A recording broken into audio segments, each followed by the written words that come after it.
Ibababad ko muna itong pork with soy sauce, oyster sauce,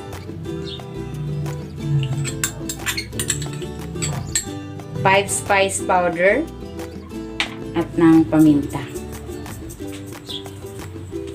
Haluin ko muna.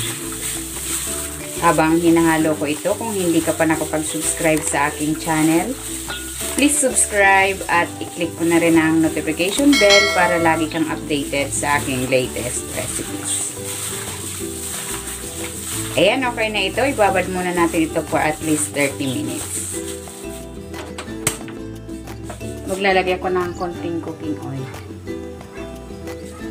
Pan-fry ko muna itong pork. Tinanggal ko muna yan sa pagkakababad.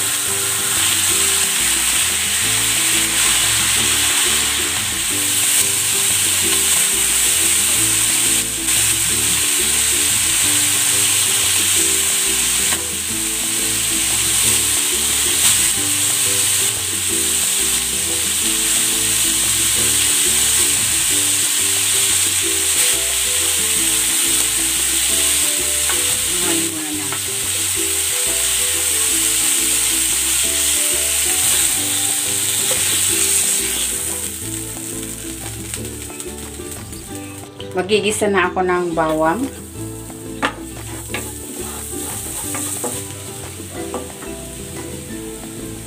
At ng sibuyas.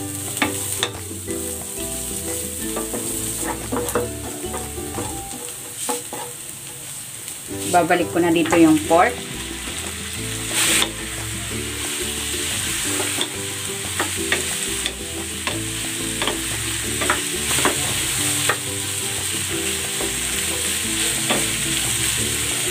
Ilalagay ko na dito yung pinagbabara nitong yempo.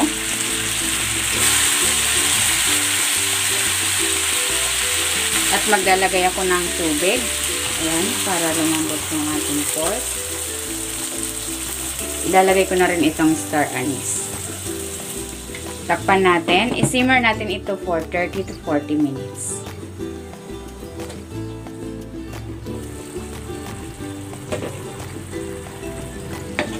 Ito na yung ating pork. Malambot na. Maglalagay ako dito ng brown sugar.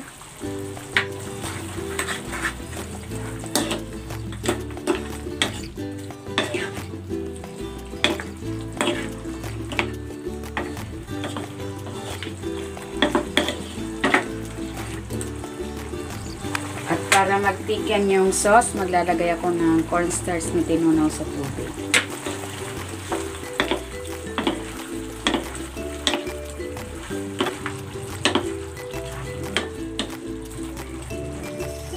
Tikman na natin.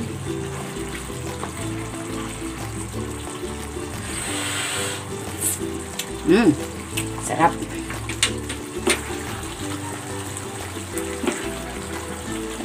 Ayan, luto na itong ating yempo asado. Hanguin na natin.